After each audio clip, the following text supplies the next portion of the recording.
Hello friend, मैं आपका दोस्त दिलीप वारे AC PCB service centre Raipur Chhattisgarh में आपका स्वागत है। आप देख रहे हैं YouTube channel AC technician support TV. दोस्तों, आज हम इंडोर का पीसीबी है डाइकिंग इन्वर्टर एसी का, इसको हम रिपेयरिंग करेंगे। देखते हैं कि इसमें क्या खराबी आया है। और ये चालू नहीं हो रहा था, बंद था, एलईडी भी नहीं जल रहा था मशीन में। तो इसको खोल लिए हैं, अब इसको रिपेयरिंग करते हैं। और यहाँ पर जो स्क्रू है उसको बिल्कुल निकाल के आप काम कीजिए। स्क्रू बहुत ही यहाँ पर मायने रखता है, इसलिए अगर स्क्रू खोलेंगे नहीं तो कैबिनेट टूट जाएगा, या फिर पीसीबी को बाहर निकालेंगे तो पीसीबी को झटका लग सकता है, या फिर पीसीबी क्रैक हो सकता है। तो प्यार से निकालिएगा पीसीबी को कैबिनेट से बाहर। पीसीबी कैबिनेट से इस तरीक़े से आप बाहर निकाल लीजिएंगे, ऐसा।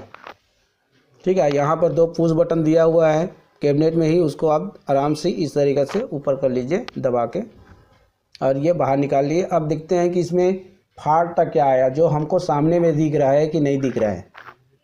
तो सामने में देख लेते हैं कि क्या दिख रहा है। उसके बाद अगर नहीं दिखता है या कुछ हमारे चेक करने के बाद भी पता नहीं चलता है, तो फिर हम उसको ढूंढना पड़ता है कि क्या खराबी है। देखिए यहाँ पर सेफ्टी कंडेंसर फटा है, हाई वोल्टेज आया था, इसके साथ फ्यूज भी गया है।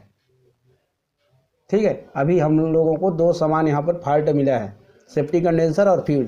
दोस्तों, आजकल पीसीबी बनाना बहुत ही आसान हो गया है, क्योंकि हर पीसीबी में अगर हाई वोल्टेज से टकरा जाता है तो वहाँ पर अपने सुरक्षा सेफ्टी कंडेंसर तो कर नहीं पाता है, तो वो पीसीबी का सुरक्षा कर लेता है। सोचिए आप एक सेफ्टी कंडेंसर बदले और आपका काम बन गया। सेफ्टी कंडेंसर उड़ने के बाद भी थोड़ा बहुत और सामान को भी प्रभाव पड़ता है, क्योंकि उसके उड़ने से पहले अगर कहीं वोल्टेज और पहुंच गया है तो वो आ जाता है, उसमें और ख़राबी आता है। तो ये देखिए फटा हुआ है। अब इसको मार्केट में जाएंगे तो मिल जाएगा, या नहीं मिलता है तो आपके पास अगर पीसीबी है तो उसमें मिल ही जाएगा, क्योंकि आजकल आज के समय में ये सेफ्टी कंडेंसर का सबसे ज़्यादा उपयोग किया जाता है, और न्यूट्रल और लाइन के बीच में लगता है वो। तो आप फ्यूज भी निकाल लेते हैं। फ्यूज हमको निकाल लिए तो उसको बनाना पड़ेगा फ्यूज को इस तरीक़े से। ठीक है, और इसको जो पहले सामान जो ख़राब दिख रहा है उसको तो पहले बदल लेते हैं, फिर उसके बाद देखेंगे कि खराबी है या नहीं है। ठीक है, तो थोड़ा सा बात कर लेते हैं कि हम इसका खराबी कैसे देखें। 2 सामान बदलने के बाद क्या ठीक हो जाएगा ये सेफ्टी कंडेंसर फ्यूज लगाने से? हाँ, हो सकता है ठीक भी हो जाए। चलो ठीक है, सेफ्टी कंडेंसर लगाते हैं। देखिए सेफ्टी कंडेंसर इस तरीके से जो कैबिनेट होता है ना, सेफ्टी कंडेंसर के बाहर जो प्लास्टिक होता है, ये उसको फैलने से बचाता है, वो खुद वहीं पर रुक जाता है। ये लगा दिए सेफ्टी कंडेंसर को। तो दोस्तों, अगर हम ये 2 सेफ्टी कंडेंसर और फ्यूज जब लगाएंगे तो हो सकता है कि चालू हो जाए। और इसको चेक करने के लिए हमारे जो पीसीबी को न्यूट्रल फेस देते हैं ना, वहाँ पर हम मीटर को रखेंगे तो कुछ रीडिंग बताएगा, कुछ ज़्यादा नहीं। अगर ज़्यादा बताता है तो फॉल्ट है।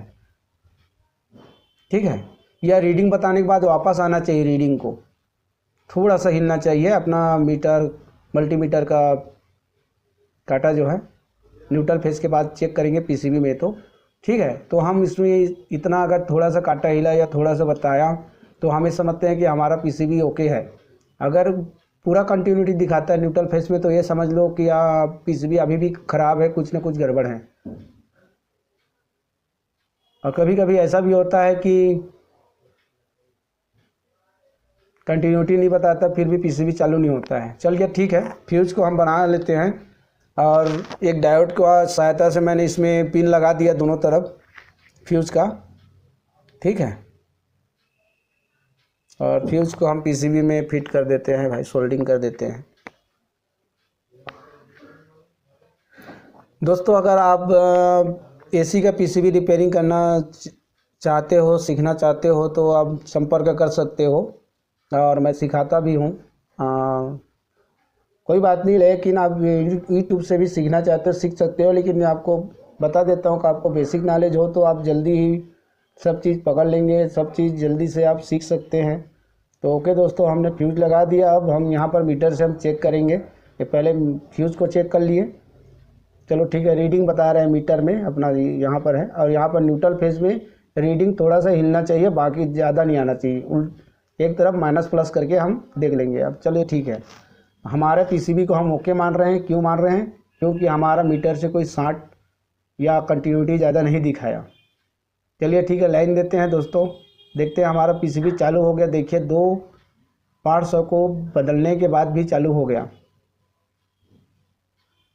है कि नहीं, कमाल का। तो दोस्तों आज के समय में पीसीबी बनाना बहुत आसान हो गया। किसके कारण हुआ? सेफ्टी कंडेंसर के कारण। सेफ्टी हमारा पीसीबी का करता है दोस्त, खुद का तो बेचारा कर नहीं सकता यार। खुद का करके क्या करेगा वो। ठीक है, ओके, पीसीबी बन गया है। चलो ठीक है, हम इसको फिट कर देते हैं। कैबिनेट में जैसा था वैसा कर देते हैं, और फिर इसके बाद जाके ये मशीन में अपना लग जाएगा। इस तरीक़े से आप इसको जमा के देखिए किस तरीके से डिस्प्ले को बाहर जा रहा है। और यहाँ पर स्क्रू डाल दिया और फिट हो गया। इस तरीके से डिस्प्ले को लगा देते हैं, ठीक है ना। ये देखिए लग गया। अब ऊपर में कैबिनेट जो